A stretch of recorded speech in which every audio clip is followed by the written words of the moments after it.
College football playoffs hang in the balance. These are just not your normal ornaments, as 4 special colleges vie for the national championship. And they are going to find out later today. But we'll talk about their chances here on Park Ridge Sports History.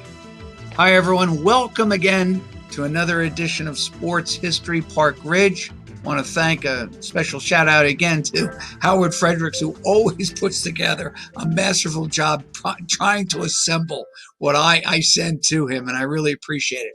I hope this week the Christmas lights in the back, along with the nutcrackers on top of my mantle, aren't going to be too much interference or cause Howard too many problems in terms of lighting, etc. But I did want to kind of, as I have Peanuts playing in the background, I would like to talk about the college football scenario and also a special thing that arrived for me, a real Christmas treat that I'd like to share with the Park Ridge viewers at home. So I'm hoping that you join me. Anyway, let me lower one of my favorite Christmas carols, I guess, of the season, and that is Charles Schultz's Christmas Time Is Here. I love the instrumental. Yeah, I guess the singing in the background's okay, but I really love the jazz ensemble of this classic 1965 Charles Schultz cartoon with Peanuts, of Linus, of course, delivering that great speech from the gospel. And it's just a tremendous, tremendous cartoon. And Charles Schultz was a genius with Peanuts. Do you realize that people, and this is why you don't ever back down on the first turn down or the second or the third. You know, Schultz really believed in his Peanuts creation. And do you realize it took him about 30 submissions before someone finally said, hey, you know what, Charles, we'll take a shot at it. And to this day, it probably remains one of the top 5 most popular cartoon strips in the United States, and not just in the United States, but globally as well. I think at its height, Peanuts was in about 2,500 to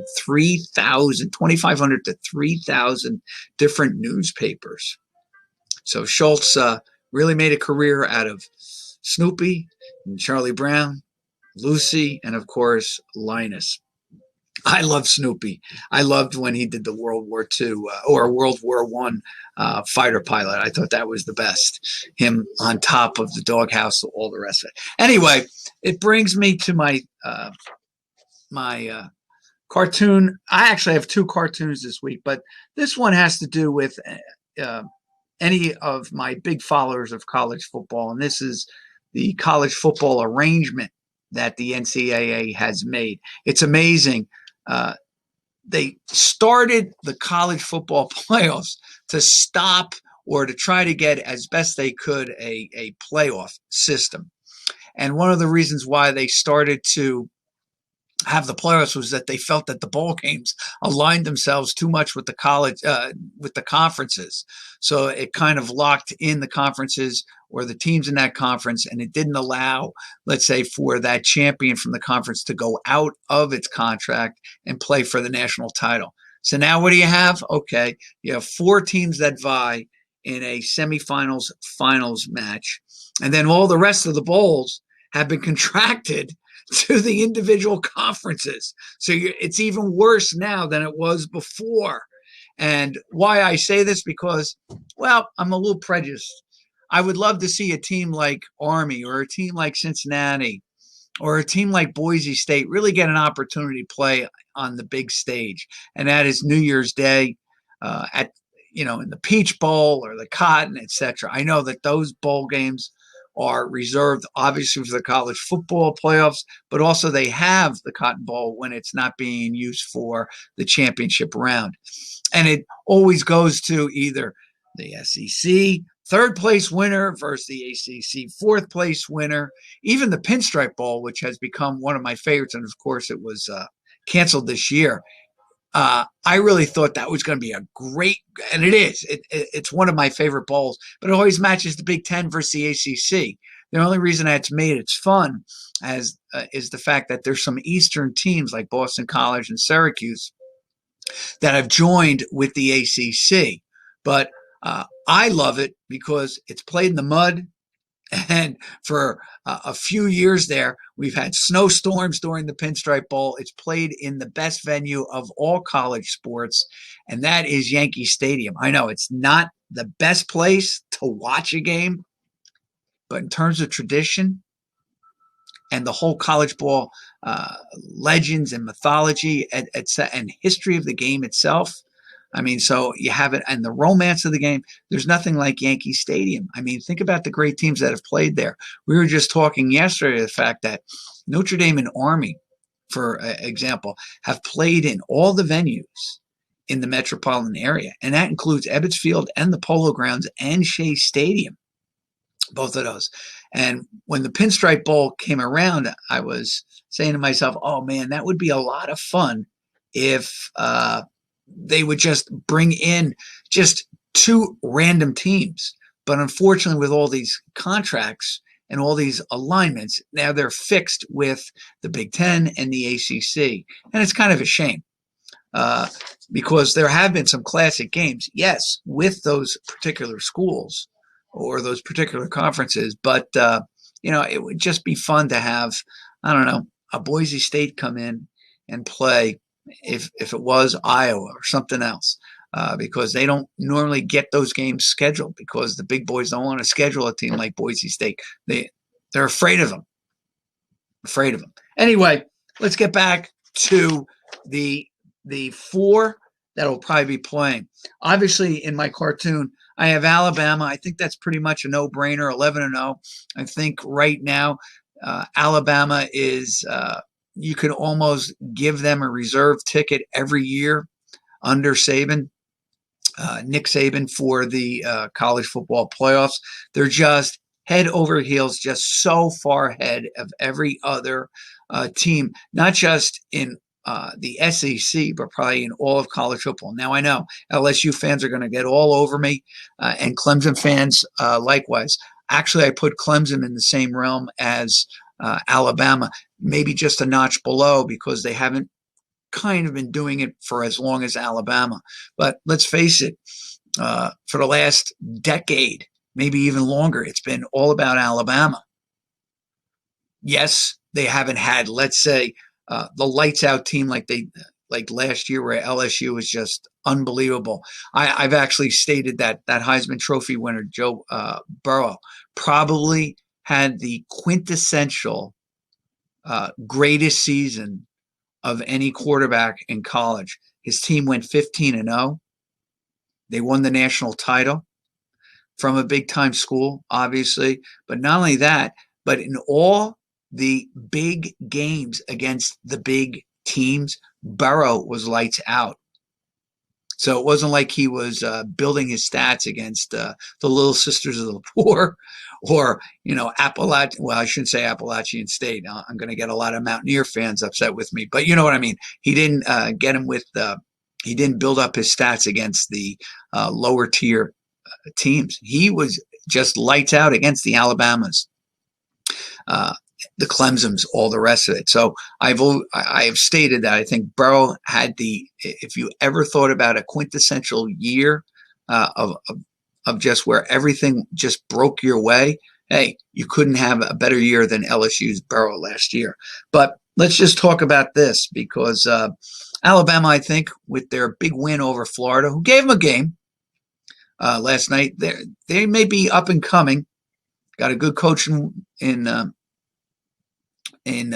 Mullen there, and they also have a pretty good quarterback in Trask, but they had a shot to get back in, and unfortunately they fumbled the ball away on the interception. Kind of a crazy play. It's just one of those things that happens in football where you get the ball, you wrest the ball away from the other team, now you're making a comeback, and in the same play you fumble the ball back to the other team and give them actually better field position as a result of it.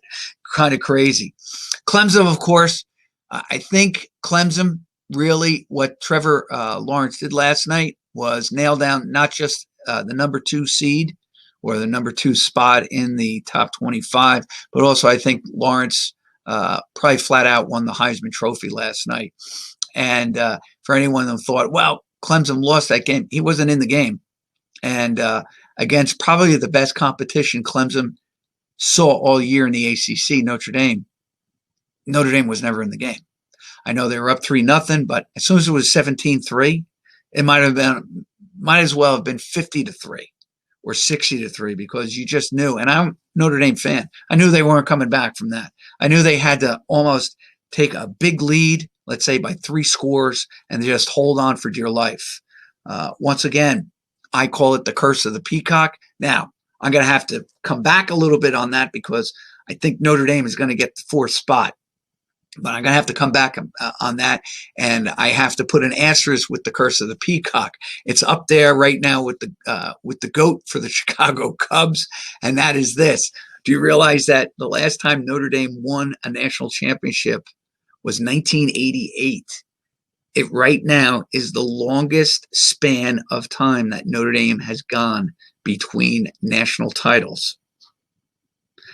Why I say that? Well, by 1990, if you recall, they signed the contract with Notre Dame, with NBC, which would broadcast all their home games. Well, ever since NBC came on board, Notre Dame hasn't even sniffed the national title. Yes, I know they were in the bowl game a couple of years ago in the semis, but we saw what Clemson did to them then, and that game was over well before halftime. I was just hoping that Notre Dame could get into halftime, maybe down 2 scores. But when Clemson scored with 30 seconds left before the half ended, you just knew it was lights out. And it was just a matter of, wow, let's just get out of here. And, of course, they had the game against Alabama. And I think in that game, this is back in 2012, the 2013 championship. I always kind of get that confused. I'm sure a lot of you football fans do.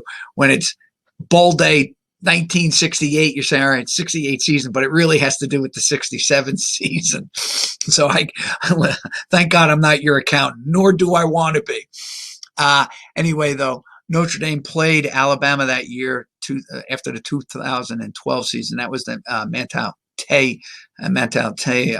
team, where he finished, I think, 5th in the Heisman. And they got roasted by the Alabama Crimson Tide, which I'll tell you right now, one at least good thing, at least 3 of the 4 teams that will probably be involved in the championship, they all have great nicknames. Crimson Tide, Fighting Irish, the Buckeyes, after the Buckeye States. Well, Tigers. Do you realize Tigers and Eagles are the most frequent nicknames for schools? And it kind of gets boring. The only thing that saves the Clemson Tigers, of course, is the paw. And the colors. I do like the orange. I don't like it when they go too much purple, but that orange paw, or the orange helmet with the white paw, it's a great logo. It's so clever. I wish I had thought of it. It's a great logo. They have a great helmet, and of course the orange. You know me. I love orange as a sports color. Don't know why, because it's not my favorite color on the spectrum, but I love it as a sports color. I guess because it is so unique. Most teams are blue or red or combinations, or what they're doing now, everybody comes out in black or gray outfits. It's amazing. Anyway, the real spot. Well, I will say this. Ohio State, there is a problem with Ohio State in this respect. They are 6-0. They've played fewer games by far. Almost all the teams that are still involved doubled the number of games played by Ohio State. Now, I know in this year of the pandemic, there's not much you can do. The lack of games definitely hurt Justin Fields. Probably winning the Heisman hurt him immensely. I'm not saying he's not going to win it, but right now, I'm sure many voters really feel that, well, he only had 6 games. How can I really give it to him? And then in the one game where you're really hoping for him to shine, and that was the Northwestern game yesterday, the championship, he had an okay game. He engineered the win, and that's the important thing. And he is a great leader. There's no question about it. But he was just workmanlike in the game yesterday. And you have to remember, he actually threw an interception right before halftime. That kind of gave Northwestern maybe some an opening there. And it was only 13-10 at one time. They played well. I saw Northwestern play against Michigan State. A good team, not a great team. I didn't think that Northwestern was going to beat the Buckeyes. I didn't think it was going to be this close, though. I really thought that the Buckeyes were going to win, let's say maybe 28, maybe 35-10. I know Northwestern, decent defense. When I was growing up, Northwestern always stunk. And you have to give credit to their coach, Pat Fitzgerald. He's a very good coach. He did have him in a championship game, something that nobody else can say. Although one of the guys one of the Christmas balls in the cartoon, Indiana, may have been there had they not lost their Heisman outside chance, Mike Penix, who really had some great games. If he can get healthy and come back next year for Indiana, I would put him as a top 5 candidate for the Heisman. He engineered a win over Penn State, a game that he beat the Nittany Lions in Penn State. And then he beat Michigan, which is something, even though it's not a good Michigan team and they had a bad year, it's still a rarity for the Indiana Hoosiers to defeat the Michigan Wolverines. And I was hoping they could pull this trifecta. They did play Ohio State. The Buckeyes got off to a large lead. And still, though, Penix battled back, and they were within a touchdown. And he had an outstanding game. He was 37 of 51, threw for almost 500 yards. I think he had 5 touchdowns, 1 bad interception, but that was early in the game. When he was bringing him back, though, he was just lights out. And even in that game, Justin Fields was not the best quarterback on the field that day. It was really Penix. Anyway, he got hurt. So there went Indiana's chances, and hence that's why that Christmas ball is rolling away. And of course, the Iowa State Cyclones, 8-3 this year. My point, or my problem, they were number 6, but they got off to they were upset early in the year by Louisiana Lafayette, by the Raging Cajuns. Let's see how long that nickname lasts. The Raging Cajuns defeated them, and it wasn't like they beat them in the last seconds on an odd field goal or a weird turn of events. They basically dominated them in the game. I think they beat them 31-14 or 31-17. And then, of course, Iowa State does beat Oklahoma, but they lost to Oklahoma State, which was supposed to have a better year than they did, but they didn't.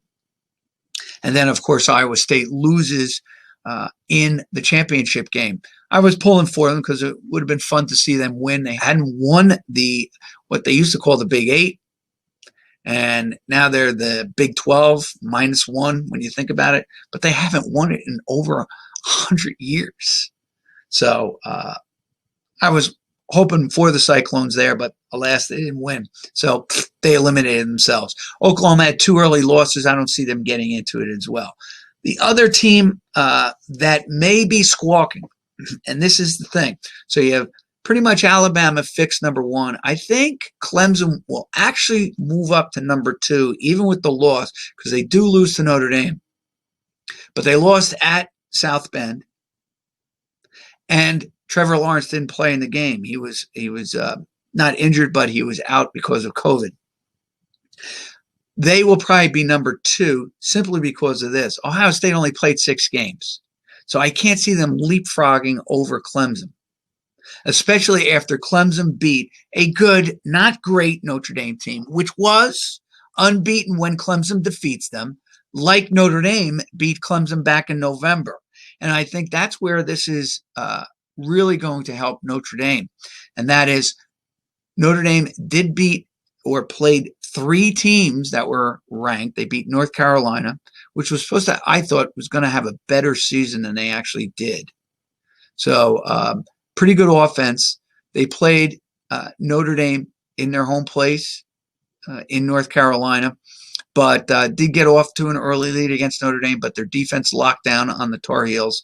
Not only that, but they're still here, let's say the North Carolina in football, and Notre Dame is still in the, I would like to say upper echelon, but they're not in the, the stratosphere like Alabama and Clemson and even Ohio State seem to be. And Notre Dame is still missing some parts. Have a good quarterback. He's not great. Maybe in other years he might win the Heisman. Not this year.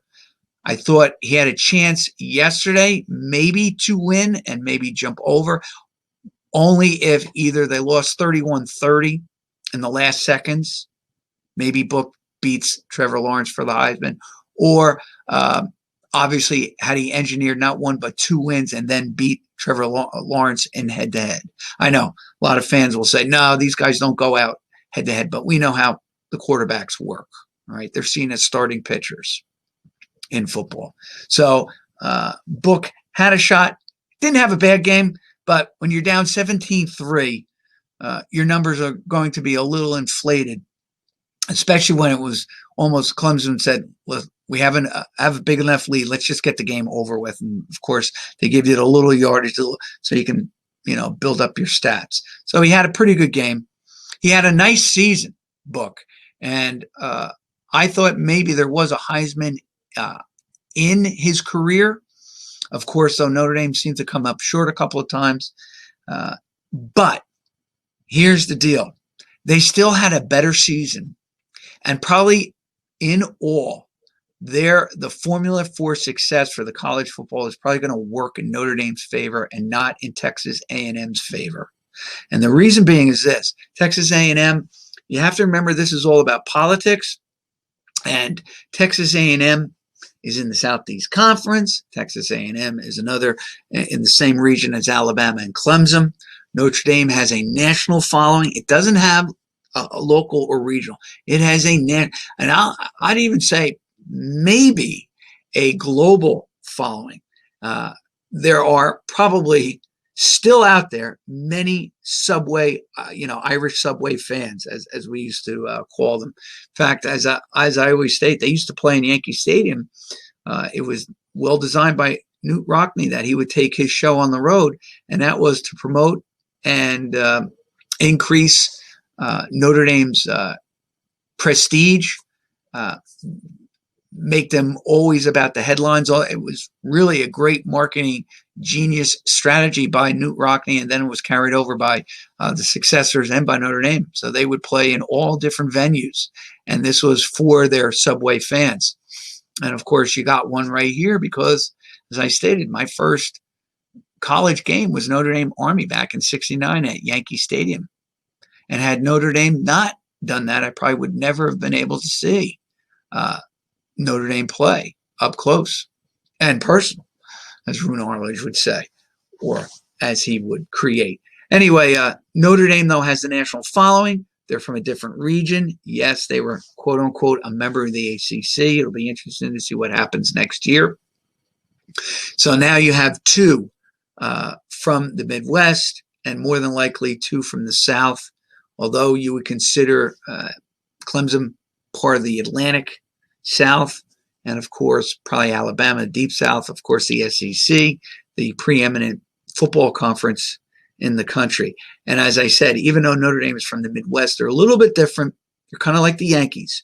So they know they're going to be there's going to be ratings because you either love the Yankees or hate them. But either way, you'll be tuning in to watch because you just you want to see them lose or you want to see them win. That brings me to my last guy, and this is why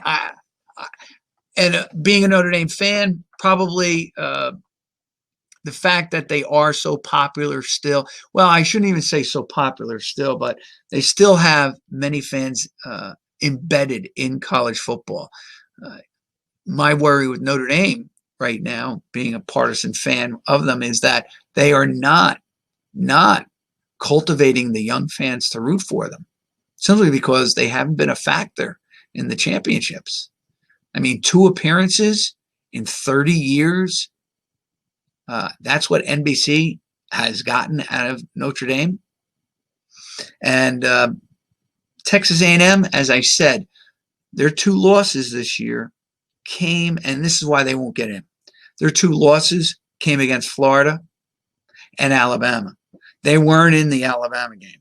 They gave up 50-plus points. They lost by over 3 touchdowns. The Florida game was a little bit closer, but yet and this is what probably everyone's going to make a case for. You can't put Texas A&M in there if they didn't even get to their own conference championship.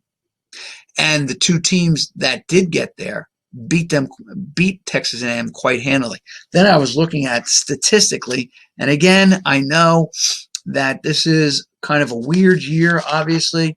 I was looking at the head-to-head.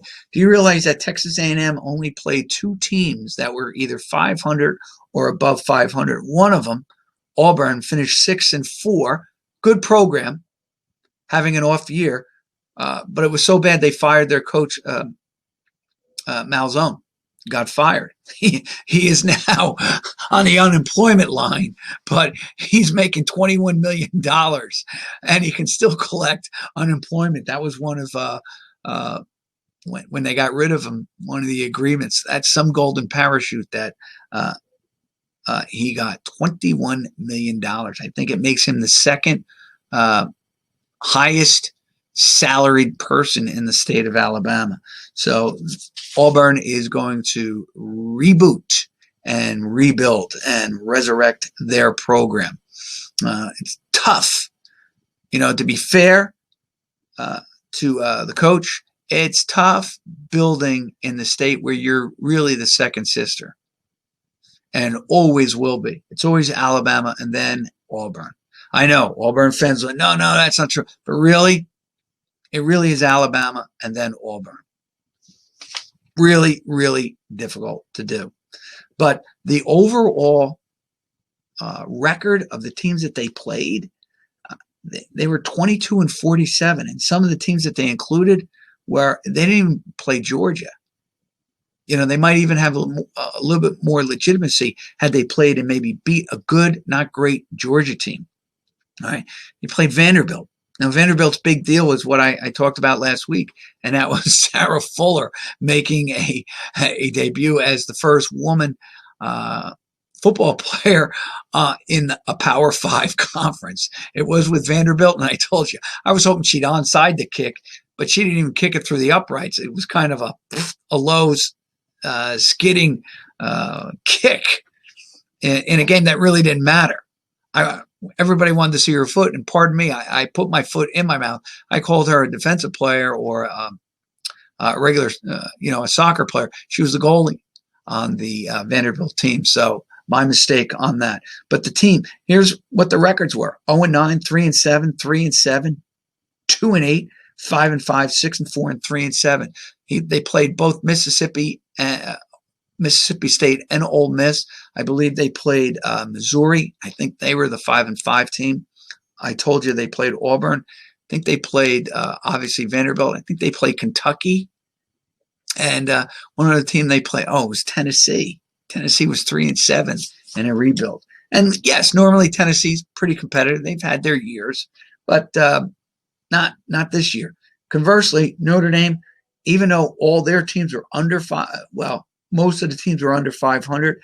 Their record was a little bit better, or the teams that they played. It was 44-61, and that does include Clemson being 10-1, and they also played a 1-10 Syracuse team, so they kind of balanced out. But they did play UNC, which was 8-3, so they played 3 top 25 teams. That leads me to Cincinnati, and of course, Cincinnati.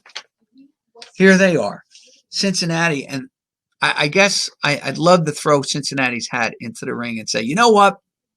Let's just do the crazy thing, and let's give Cincinnati a shot.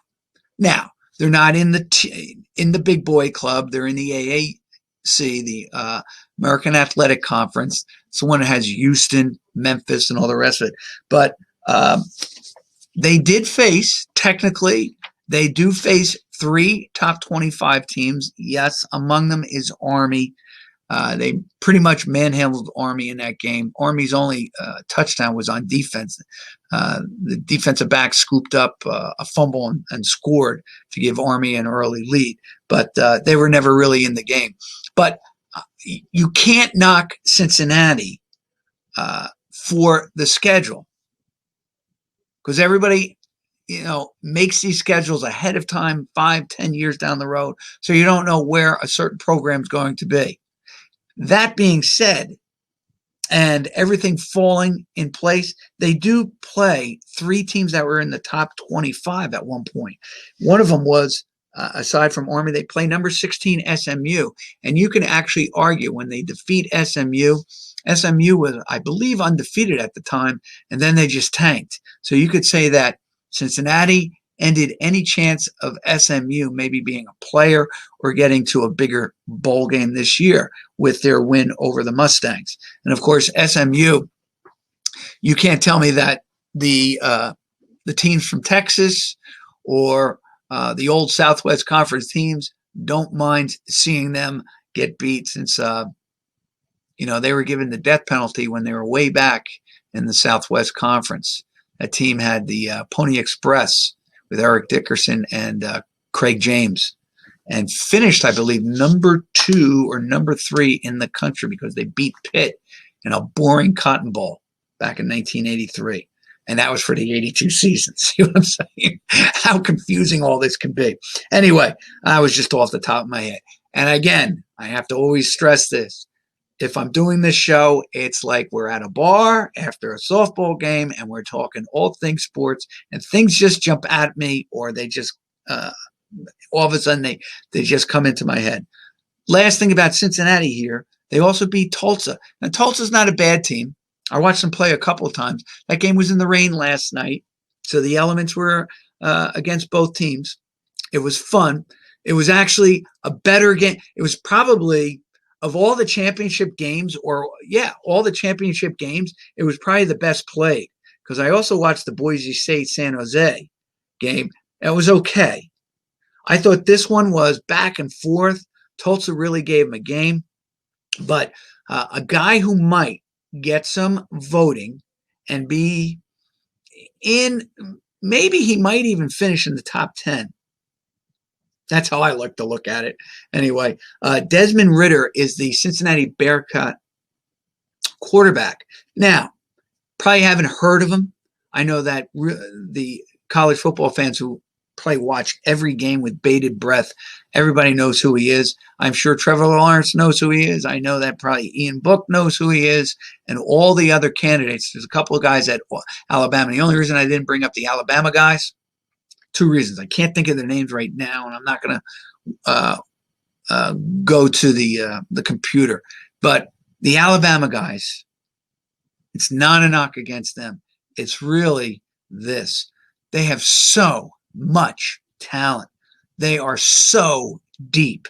They are so good that even if either the wide receiver or the quarterback gets the votes, they're going to cancel each other out. And I am sure there are many voters who are thinking this: how can I give it to one and not the other? Number one. Plus, even if it, please understand where I'm coming from. Obviously don't want injuries and all the rest of it, but if you took that guy away, Saban can easily just plug in another guy who's just as good. So you say to yourself, are they better players than maybe the Heisman Trophy winner could be this year? Yeah, they probably are. They probably have better NFL chances. Well, Lawrence is going to be probably a stud in the NFL. But you know what I'm saying? That they're just so good, you just plug in another player. That's how good Alabama is. That's how deep they are. They just don't go 1 or 2 guys deep on wide receiver, offensive line, quarterback. They go a state deep. They go Alabama deep. Saban can just call up, the 10th, 15th guy on the bench, and he would be a star on almost any other program. So the reason why I don't think an Alabama player will win it is because they just cancel each other out. And as with the Heisman, I think Trevor Lawrence has shown how valuable he is to Clemson. And again, I'm going to bring up the other quarterback for Clemson. Can't recall his name right now. He actually played a pretty good game against Notre Dame. But I think it was a little bit of inexperience, and Notre Dame was hepped up. Home game, goes to overtime. Notre Dame made 2 big stops in that overtime, sacking the quarterback, but he's a good player too. And Dabo Swinney did all right with him. I know they lost, but they didn't get destroyed by Notre Dame. He almost bought them time. Actually, Dabo and Kelly, by getting each one a victory or having each one have a victory, probably did more for the ACC than anything else, because they can both legitimately say, hey, we both played number one, number two, and we both beat number two or number one. So really, we belong. Alabama really can't say that. And obviously, Ohio State and Texas A&M had a shot, but they really, in all honesty, they blew it. Cincinnati, they're on the outside looking in, unfortunately for them. But, they still had a great season. I would, as I stated, I would love to see them just throw Cincinnati. You know what? It's a crazy year. Let's see what Cincinnati does. Now, I'm not saying they can beat Alabama, because I got to be honest with you. Being number 4, like Notre Dame more than likely is going to be, and I would be really surprised as I started to look at the stats and you start to look at the politics, all the rest of it. I would really be surprised if Notre Dame is knocked out of the group of 4. But here's what you get for that reward. You get to play Alabama. Now, I like Notre Dame. Sometimes they pull off a miracle, but I'm telling you right now, if they beat Alabama, that'll be a miracle above miracles, because I just don't think they match their speed. They don't match their depth. Their running game has not been the same in the last 15, 20 years, at least, at Notre Dame. Everybody talked the last couple of years about the running game for Notre Dame, how it's improved. But if you take a look against in the big games, they're nothing. They haven't done anything. There's still too much reliance on the quarterback making the plays to the wide receivers. Now, that doesn't say that Notre Dame really hasn't opened it up. They've had a number of wide receivers play really well in the Hall of Fame.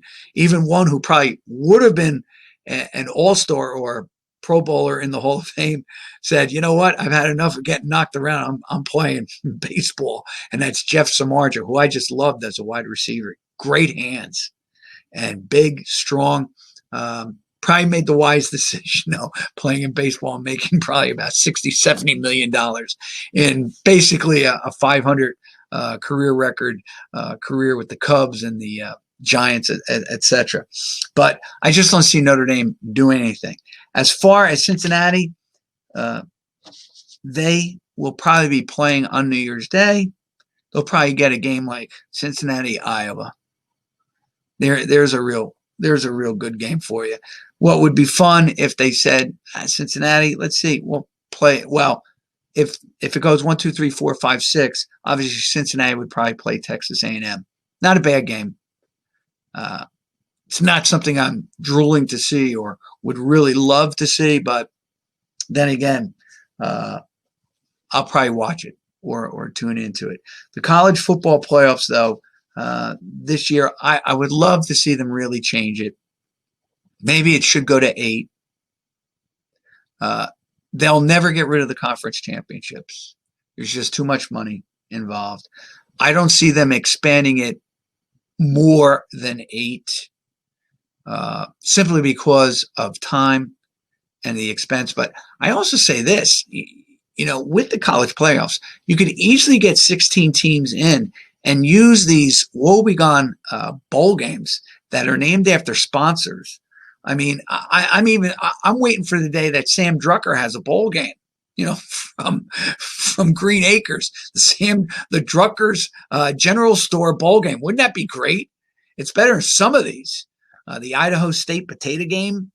I used to, I would love to see them bring back, maybe name them after cocktails, like the Martini Bowl. That's better than any kind of sponsor. But some of these bowl games, now you have there were supposed to be, I think, 43 bowl games. They've reduced it this year because of cancellation. 43 bowl games, 86 teams. And at one point in the last couple of years, they've been begging teams with 6 and 7 record or 5-7. I think a team got into a bowl game with, playing in these games. And really, what they should do then is say, you know what? Everyone goes to a bowl. We'll just have bowl games, put them at neutral sites, end the season one game sooner, have the bowl games, and then almost make the month of December a playoff.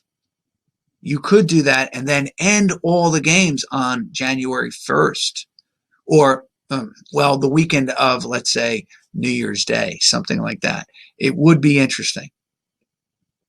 I do love college football, though. So my picks are going to be Alabama number 1, obviously. Clemson number 2. I don't think they'll be toppled by Ohio State. Ohio State, they're giving it to because of the old Big Ten. I think Notre Dame will be able to withstand any kind of politicking, any kind of late heat, and obviously a bad game against Clemson. And I think they will be the 4th seed, and they will be probably fodder for Alabama when they meet. And Cincinnati, of course, will be the real odd team looking in, and Texas A&M will be saying, we could have, if only. Hey, this is Will O'Toole wishing you all a Merry Christmas. Thank you for joining me with another Park Ridge Sports History episode. Thanks again.